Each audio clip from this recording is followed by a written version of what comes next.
Back to সম্পূর্ণাস blogging. Good evening, actually good night. আজকে ব্লগটা সম্পূর্ণাস ব্লগিং ওয়ার্ল্ড। আজকে ব্লগটা কেন শুরু করছি সেটা একটু পরেই তোমরা বুঝতে পারবে। অ্যাকচুয়ালি আমরা যাচ্ছি ঘুরতে।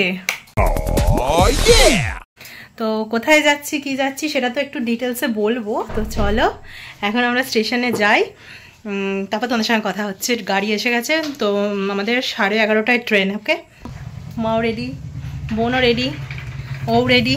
তো চলো বেরোনো যাক। গাড়ি এসে গেছে ওই পিছনে। অ্যাকচুয়ালি বিয়ের সিজন বলে এই গাড়িটা ছাড়ার কোনো অপশন ছিল না। টাটা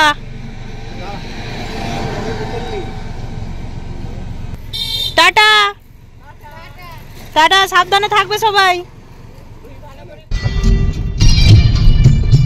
গাড়ি করে যাওয়া শুরু করে দিচ্ছে। আর এই যে বর্ধমান স্টেশনের কাছেই চলে এসেছি। আর এত রাতে বর্ধমান স্টেশন মানে খুব একটা ভিড় নেই। দেখো অলমোস্ট বাজছে হচ্ছে 10:30 বা 10:48 এরকম বাজবে আর কি যখন আমরা স্টেশনে ঢুকছি। তো দেখো এবার গাড়ি পার্কিং করে, আর কোথাও যাওয়ার হলে তো তার এক্সাইটমেন্টটাই আলাদা জানো। তো আমরা অ্যাকচুয়ালি যাচ্ছি হচ্ছে পেলিং রাবাংলা, নামছি মানে সিকিম ট্যুরে। 10:48 বাজছে। এখন হচ্ছে আমরা বর্ধমান জাংশনে দাঁড়িয়ে আমরা ধরবো হচ্ছে দার্জিলিং মেল, যেটা 11:20 না 28, 11:20 টাইম। মুখটা ওদিকে কে ধরে। চলো ট্রেন পেয়ে গেছি। হাই, ট্রেন পেয়ে গেছি। আবার কালকে কথা হবে সকালবেলা।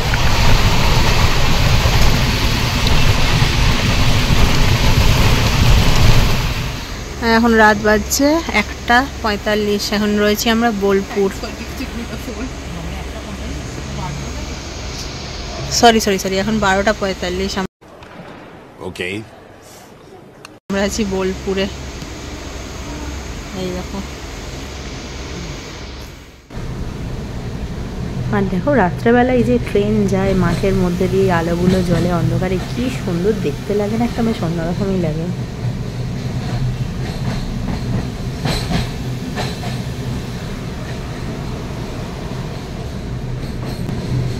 next day. এই যে নেক্সট দিন সকাল। এখন চলো নীল, হাই হাই, গুড মর্নিং। কালকে রাত আমাদের একটু ঘুম হয়নি। মাঝে মাঝে এবার আস্তে আস্তে চা বাগান ছোট্ট ছোট্ট দু একটা দেখা যাচ্ছে, যদিও এখন আর দেখা যাচ্ছে না।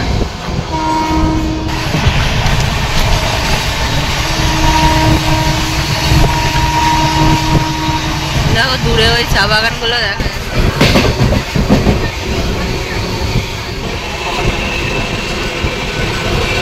কি সুন্দর লাগছে দেখো চা বাগানগুলো, একদম মনে হচ্ছে সবুজ গালিচা বেছানো। আনারস গাছ লেগেছে চায়ের।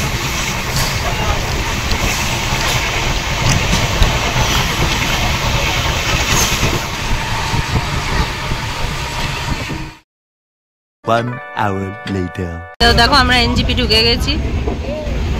This is NJP. মা হয়ে নিয়েছি এখান থেকে, এবার বেরোবো, গাড়ি করবো, টিফিন করবো।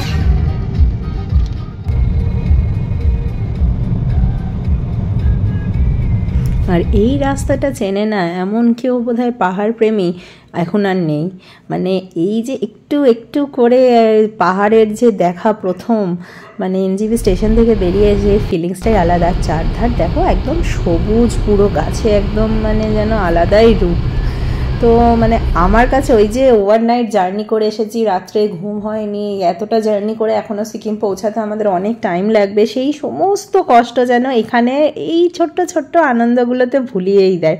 তো দেখো আমরা আস্তে আস্তে সেবক রোডের দিকে এগোচ্ছি, আর যত ওপর দিকে উঠছি যেন মানে মন এমনি ভালো হয়ে যাচ্ছে। তবে তখনও কিন্তু আমরা জানি না যে আমাদের জন্য কি ওয়েট করছে। মানে ওই টাইম স্প্যানে যারা যারা পাহাড়ে গেছো তারা অবভিয়াসলি জানো যে কি পরিমাণ জ্যাম হয়েছে। যে ওই তিস্তা যে রোডটা আছে, আর পাশে দেখো তিস্তা নদীটা দেখা যাচ্ছে। কিছুদিন আগে যেহেতু বন্যা হয়েছিল না, মানে নদীটা পুরো একদম অন্য রকম হয়ে গেছে, পুরো খরস্রোতা, জলটা পুরো ঘোলা হয়ে গেছে। তো যাই হোক, ওটা বাদ দিয়ে প্রচণ্ড পরিমাণে আমরা জ্যাম পেয়েছিলাম। আমরা যাওয়ার দিন যতটা না পেয়েছিলাম, আসার দিন ব্যাপক জ্যাম পেয়েছিলাম। তো দেখো আমরা সেবক রোড ঢুকবো, অলমোস্ট সেবক কালীবাড়ি। তো আমরা ভেবেছিলাম রাস্তায় খাবো, বাট মানে ওই যে বলে না, লাক যদি সাথ না দেয়, আমাদের সঙ্গে সেটাই হয়েছিল।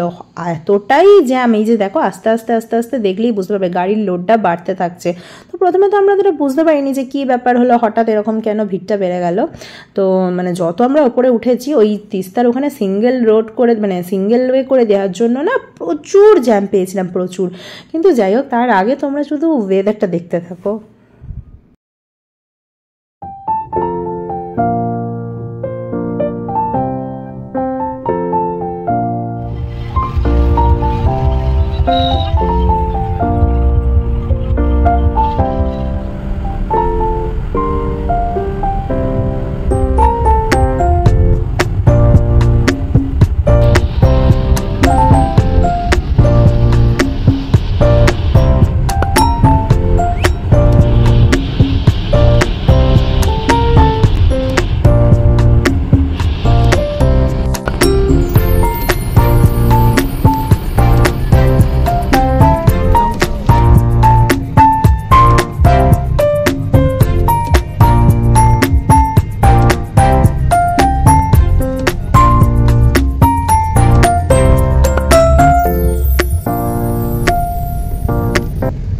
তো দেখো আমরা এবার হচ্ছে সেবক কালীবাড়ি যেটা, সেটা পেরোচ্ছি।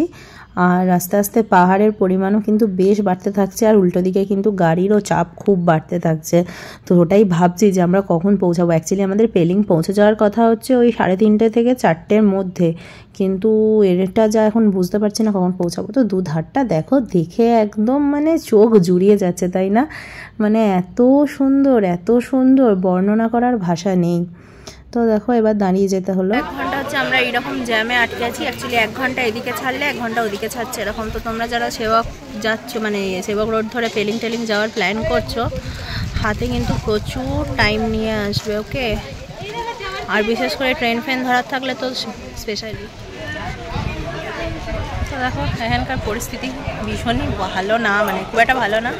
2 ঘন্টা করে যাচ্ছে, তারপরে 1 ঘন্টা করে মানে ছাড়ছে ওদিকের গাড়ি, আবার এদিকে তারপরে আবার ছাড়ছে, এরমভাবে আর কি। তো আমরা এখনও দাঁড়িয়ে আছি, এই যে এই লটটা এবার ছাড়বে, ছাড়লে আমরা যাব। পিছনে পাহাড় রয়েছে কিন্তু ঠান্ডা নেই, ওয়েদার মোটেও, প্রচণ্ড গরম করছে। ইভেন আমাদের আজকে সকাল থেকে সেরকমভাবে খাওয়াও কিছু হয়নি। আমরা জাস্ট লঞ্চে ফ্রেশ হয়েই বেরিয়ে গেছিলাম, ভেবেছিলাম রাস্তায় কোথাও একটা খেয়ে নেবো, কিন্তু 1টার আগে এখানে এখন গাড়ি ছাড়বে বলে মনে হচ্ছে না। এখন বাজে 12:45 অলমোস্ট। তো বুঝতে পারছি না কখন পৌঁছাবো, মনে তো হচ্ছে অনেকটাই রাত হয়ে যাবে পৌঁছাতে। তো দেখা যাক কটায় পৌঁছাই। হাওয়া প্রচণ্ড দিচ্ছে কিন্তু ওয়েদারটা সেরকম। তো ফাইনালি দেখো আমাদের গাড়ি ছেড়েছে এই রুটটা। তো এদিকে প্রচণ্ড খিদে পেয়েছে, মানে এতটাই খিদে পেয়েছে যে আর না খেলে মনে হচ্ছে এবার কী হবে জানি না। তো একটা রেস্টুরেন্ট দেখে দাঁড়াবো। এখানে একটা রেস্টুরেন্টে আমরা এই যে খেতে এসেছি। এই যে আমরা নিয়ে নিয়েছি ভাত, রুটি, বিনস ভাজি, একটা মিক্স ভেজ আছে, আলু ভাজা, পনির, ডাল, মিষ্টি, দই, পাঁপড়। এই হচ্ছে মেনু দুপুরবেলার। তো দেখো খাওয়া দাওয়ার পর আবার জার্নি শুরু করেছি। আর আমাদের যে ড্রাইভার দাদা ছিল না, গাড়ি চালাচ্ছিল, দাদা খুব ভালো ছিল এবং তার ব্যবহারও ভীষণ ভালো ছিল। তো প্রথমে তো আমরা জাস্ট পেলিং যাবো বলে তাকে বুক করেছিলাম, বাট তারপর পুরো ট্যুরটাতেই ওই দাদাকেই আমরা নিয়ে গাড়ি চালিয়েছি, মানে ঘুরেছি আর কি, সাইট সিন সমস্ত করেছি। তো দেখো ডিসিপ্লিনের আমাদের ওখানকার হলে আপনি এই ওর ধারে ওর ধারে we are what we are devastated. हमारा चेहरा देख के आपको समझ जाना चाहिए, but we are enjoying. I don't believe you. The view, ये देखो, super. তো এখানে দেখো আমরা দাঁড়িয়েছিলাম এক জায়গাতে একটু টি ব্রেক নিতে, আর এখানে কি সুন্দর সন্ধেটা লাগছে, তাই না? তো তো আর বেশিক্ষণের রাস্তা নেই, এবার পৌঁছেই যাব।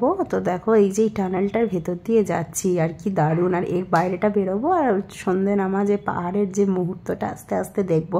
আর এটা না আমার কাছে ভীষণ প্রিয়, পাহাড়ের যেই সূর্য ওঠা বা সূর্য যে অস্ত যাওয়ার যে সুন্দর একটা মুহূর্ত হয় না, খুব সুন্দর। দেখো আস্তে আস্তে কীরকম একটা মেঘাচ্ছন্ন কুয়াশায় ঢাকা পড়ে যাচ্ছে। তো আমরাও আর অলমোস্ট এসেই গেছি। 2000 years later. এটা হচ্ছে আমাদের রুম। ঢুকলাম, ঢুকে দেখো এখানে একটা বেড আছে, এরকম বেশ বড় সাইজের বেড আছে। ওদের চাদর ছিল বাট আমরা আমাদের চাদর পেতে নিয়েছি। এরকম একটা ব্ল্যাঙ্কেট আছে, তো এরকম দুটো করে বালিশও দেওয়া ছিল। আমি আমাদের ওয়ার একটাতে পরিয়ে নিয়েছি, ওই ওয়ারটা উল্টো। আচ্ছা, তো এখানে একটা এরকম বড় মিরর আছে যেখানে তোমরা ইগনোর করো আমাদের দুজনকে, কারণ আমরা এক্সট্রিম টায়ার্ড হয়ে গেছি আজকে জার্নি করে। দেখো আয়নার উপরেও সুন্দর একটা লাইট দেওয়া আছে যেটা মানে সাজতে হেল্প হবে। আচ্ছা, তারপর এখানে একটা এরকম বেডসাইড টেবিল আছে যেখানে একটা কেটল আছে। এখানে একটা ইলেকট্রিক কেটলে ওরা চা দিয়ে গেছে, নর্মাল কেটলে একটা চা দিয়ে গেছে থার্মোফ্ল্যাক্স টাইপের, সেখানে পকোড়া দিয়ে গেছে। আর স্টিলের এরকম জাগ আছে একটা, আর একটা টেবিল আছে, জল খাওয়ার জাগ আছে।